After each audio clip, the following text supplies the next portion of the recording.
Hello students, welcome back to YouTube channel study one. और आपको linear algebra पढ़ा रहा हूँ। लीनियर अलजेब्रा आपको मैंने चैप्टर चला आपका matrix representation of linear transfers and change of basis. इससे आपको एक क्वेश्चन मोस्टली आता ही आता है। पार्ट 1 मैंने आपको सिखा दिया कि लीनियर ट्रांसफॉर्मेशन कैसे करते हैं, लीनियर ट्रांसफॉर्मेशन किससे करते हैं, कैसे, बाय द बेसिस।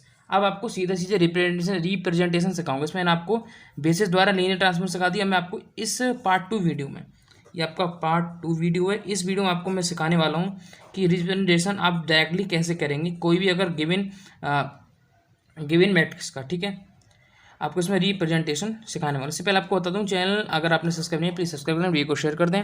आपको नोट्स चाहिए फिजिक्स केमिस्ट्री मैथ्स के तो आपको विजिट करना है 9411009110। इस पर मुझे क्या है कॉन्टैक्ट करना है। ठीक है, बाकी सब आपको नोट्स इस चैनल पे आपको मिलने ही वाले हैं। तो स्टार्ट करते हैं वीडियो। वीजी सेकेंड ईयर की मैथ्स आपकी चल रही है, बट आपको बीटेक वगैरह से रिलेटेड है तो आपको चैप्टर अच्छे समझ में आना है। तो बात करें लीनियर अलजेब्रा की नेक्स्ट टॉपिक की। ठीक है, अब क्वेश्चन समझिए ध्यान से कि find the matrix representation of linear mapping. Matrix का आपको रिप्रेजेंट करना है, ना कि आपको लीनियरिटी को भी दिखानी है। लीनियरिटी जैसे आपको फाइंड करना होता है कि एबीसी के मैंने आपको माइंड निकालने सिखाया था, आपको वैसा बिल्कुल नहीं करना है। Relative to the usual basis of RN, तो यूजुअल बेसिस आपको नहीं पता, आपको बताऊंगा यूजुअल बेसिस कौन से हैं, क्योंकि इसमें बेसिस आपको नहीं दे रखे हैं। आपको इसमें फर्स्ट ऑप्शन दे रखा है कि ट्रांसफॉर्म आपको करना है रो इसकी आर क्यू से आर स्क्वायर। मतलब एक कॉमन सी बात समझिए, टॉपिक्स देखो समझना सबसे इंपॉर्टेंट होता है। प्लस आपको बताऊँ थोड़ी सी हिंट आपको ये कि आर क्यू से आपका आर स्क्वायर में क्या हो ट्रांसफॉर्म हो रहा है। Defined by T X Y Z 2x - 4y + 9z 5x + 3y - का 2z। क्वेश्चन कैसे करेंगे? ठीक है, तो आपको बता दूं यूजुअल बेसिस क्या होते हैं। यूजुअल बेसिस, ठीक है, फॉर आर क्यू। अगर आर क्यू के लिए आप यूज कर रहे हैं तो आपको होगा 1,0,0, ठीक है, कॉमा 0,1,0 और 0,0,1। तो ये आपके हो गए आर क्यू के लिए usual basis for R square. अगर आर स्क्वायर के लिए आप यूज़ करेंगे तो आपका होगा 1,0, 0,1। ठीक है, ये आपकी क्या है इंपॉर्टेंट बात है जो आपको याद रखना बहुत ज़्यादा जरूरी है। नेक्स्ट बात करते हैं आपको, अब इन्होंने दे रखा है आर क्यू से आर स्क्वायर हो रहा है, तो हमारा मेन काम तो ये बनता है कि हम t1,0,0 की वैल्यू कैसे फाइंड करें। ठीक है, तो आपको दे रखा है 2x - 4y + 9z, तो 2x - 4y + 9z। ये आपको लिख ले रहा हूँ मैं साइड से। इनसे ही आपको क्या है मान फाइंड करने हैं। कैसे फाइंड करने हैं समझिए बात के लिए। यहाँ से आपकी 1 ये आपकी होगी x की वैल्यू, ये y की वैल्यू, z की वैल्यू। तो यहाँ पे पुट करिए x की वैल्यू, तो 2 × 1 - 4 × 0 + 9 × 0। ठीक है, बाकी सब 0 है। अब 5 × 1, क्योंकि x की वैल्यू 1 है यहाँ से, प्लस y की वैल्यू 0 तो 3 × 0 माइनस z की वैल्यू 0 2 × 0।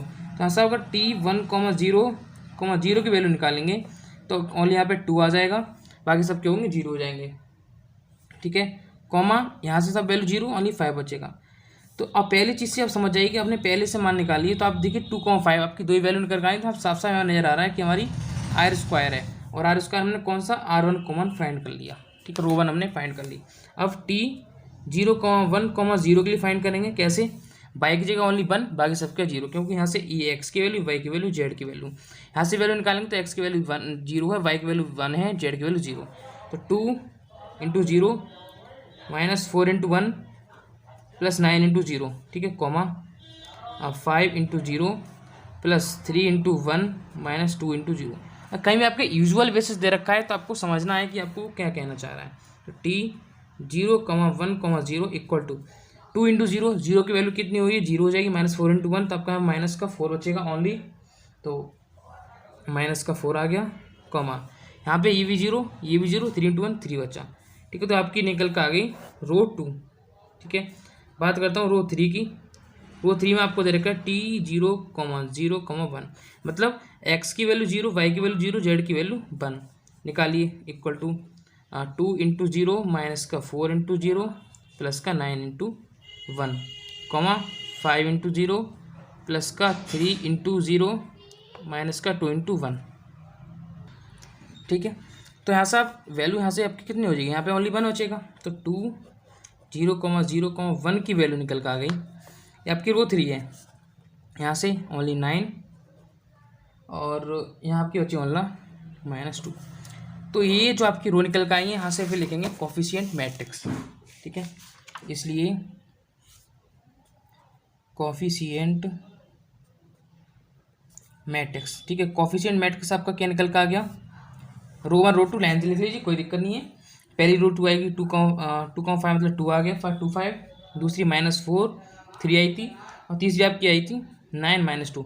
और आपको एक बात बताइए, आपने अगर फर्स्ट वीडियो देखी, इसका हम कर दें ट्रांसपोज करना जरूरी होता है, क्योंकि वैल्यू की हमें ट्रांसफॉर्मेशन करना होता है। इसे लिख सकते हैं आप, ट्रांसफॉर्मेशन कर रहे हैं बी का, ऐसे भी लिख सकते हैं, कोई दिक्कत नहीं है। इसे B1 मान लीजिए, इसे B मान लीजिए, तो इसका ट्रांसफॉर्मेशन टी अनुपात B1 भी कर सकते हैं। क्या आएगा निकल के, ठीक है, क्या आएगा, ये आपकी रो है, रो को हम चेंज कर देते हैं कॉलम में, तो 2,5 कॉलम आ गया, -4,3 कॉलम आ गया, 9 -2, ये आपकी होगी ट्रांसपोज मैट्रिक्स, ठीक है। तो आपको फर्स्ट पार्ट समझ में आ गया। बात करता हूँ सेकेंड पार्ट की, ठीक है। सेकेंड पार्ट में आपको दे रखा है कि TRQ to RQ, ठीक है। इसमें आपको कम नहीं करा रहा है, given by TXYZ equal to Z, Y + Z, X + Y + Z, ठीक है।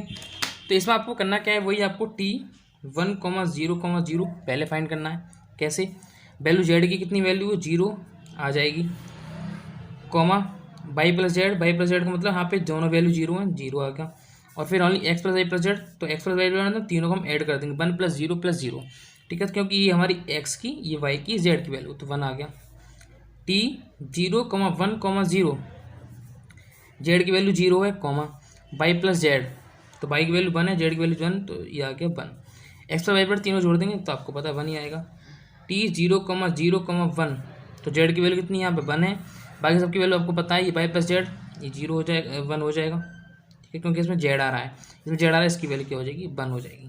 फिर लिखेंगे कोफिशिएंट मैट्रिक्स, देखिए ये आपका पार्ट छोटा था, तो कोफिशिएंट मैट्रिक्स आपका निकल का आएगा सीधा, आपको पता है ये हमारी रो 1 हो गई, ये आपकी रो 2 हो जाएगी, ये आपकी रो 3 हो जाएगी, ठीक है। सब कुछ मैंने आपको मैट्रिक्स में पढ़ा दिया है। तो रो 3, रो 1, रो 2 निकल आएगा, तो 0, 0, 1 आ गया, 0, 1, 1 आ गया, और ये आपका आ गया 1, 1, 1, ठीक है। इतना आगे इसको निकालेंगे, इट्स ट्रांसपोज।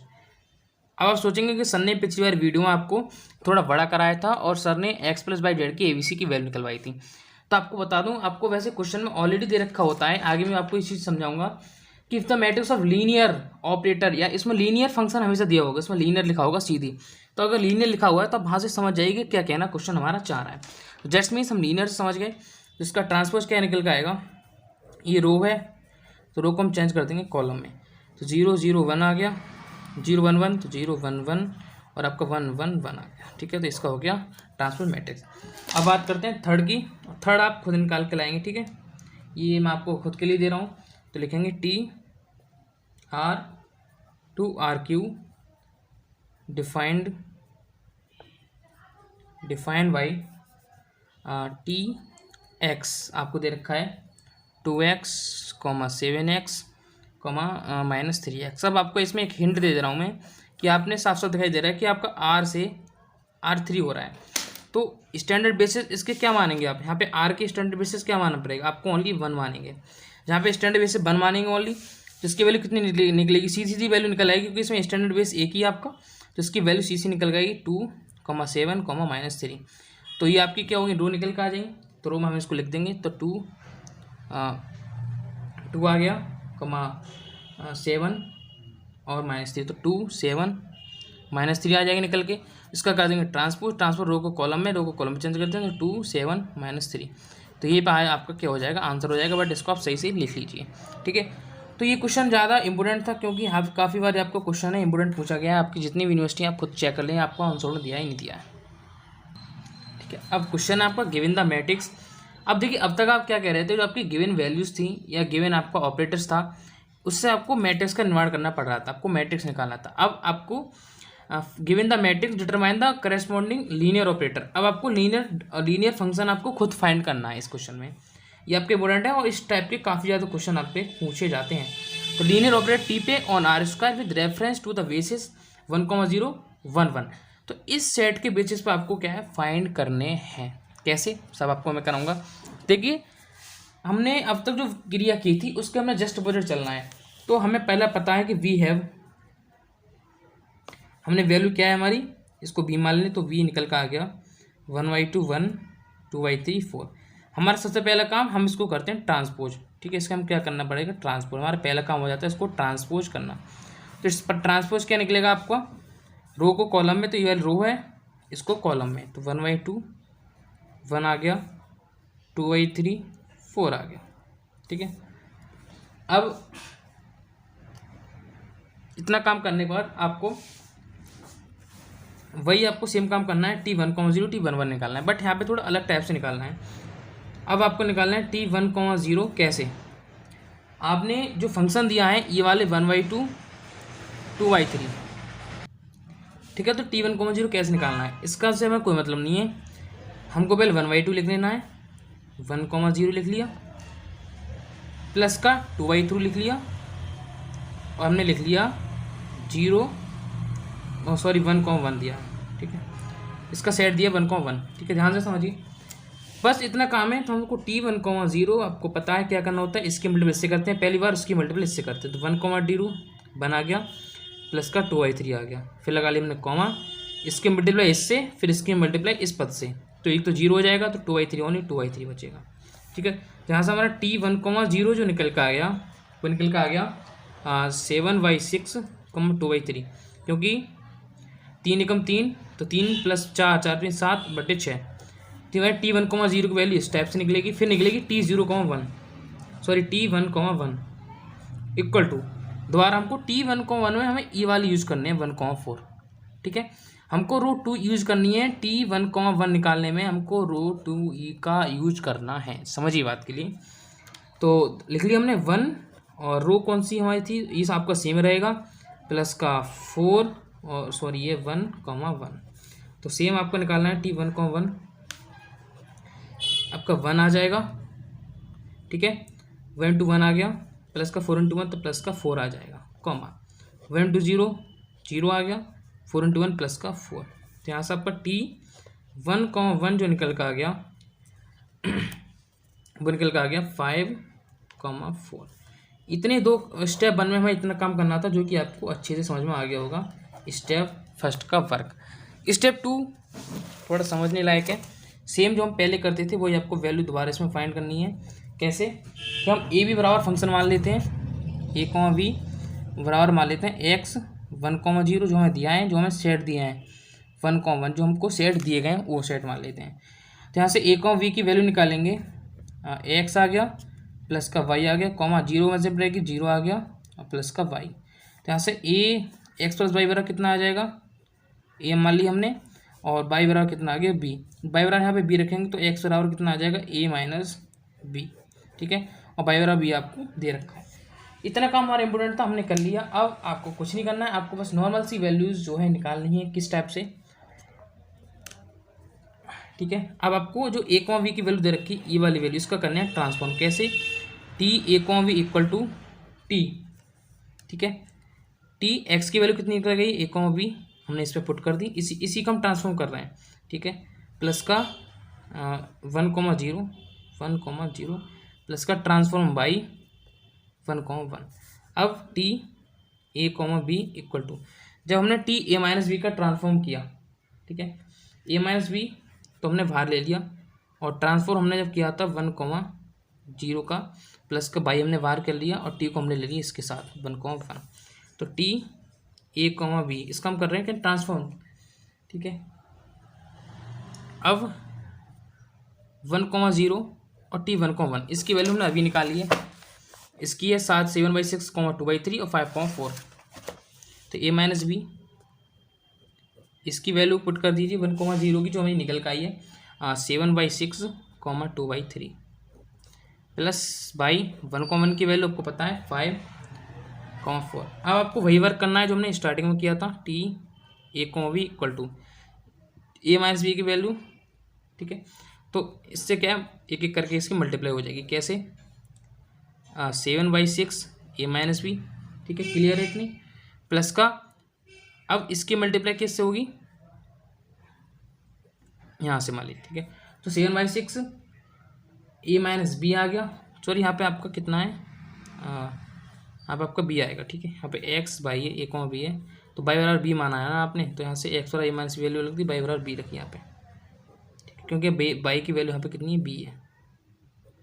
तो यहाँ से अब किसका हो जाएगा, प्लस का आपका 5b, फिर दोबारा कॉमा लगाया, इसके मल्टीप्लाई 2/3 से, तो 2/3 ए माइनस बी और प्लस का 4b, इसको कर लेंगे क्या सॉल्व, तो T A comma V equal to, इसको हम सॉल्व करेंगे तो हो जाएगा 7a माइनस का 23b, कैसे 6b, माइनस का 6b हो जाएगा, माइनस का 6b, और इसके क्या हुई मल्टीप्लाई हो जाए सीधे, अपॉन में ले लेंगे हम, अपॉन में 6×5 30, 30 माइनस 6 आपका 23 बचेगा, क्योंकि 30 तो आपके यहाँ पे हो जाएगा, ठीक है, और 30 माइनस 7 23 बचेगा, अपॉन में आ जाएगा आपका 6 कॉमा, यहाँ से 2a, इसको यहाँ से सॉल्व करके दिखा दे रहा हूँ, तो 2a minus 2b upon 3 plus का 4b बचा यहाँ से, ठीक है। इसने फंक्शन को आप सॉल्व करेंगे तो यहाँ से इसके मल्टीप्लाई यहाँ पे होएगा 3 तो 12 भी हो जाएंगे, 12 भी से 2 भी जाएंगे, आपको 10 भी बचेगा, तो डायरेक्टली मैं लिख दे रहा हूँ T A comma B equal to, ठीक है, 7a सॉरी प्लस का यहाँ पे प्लस का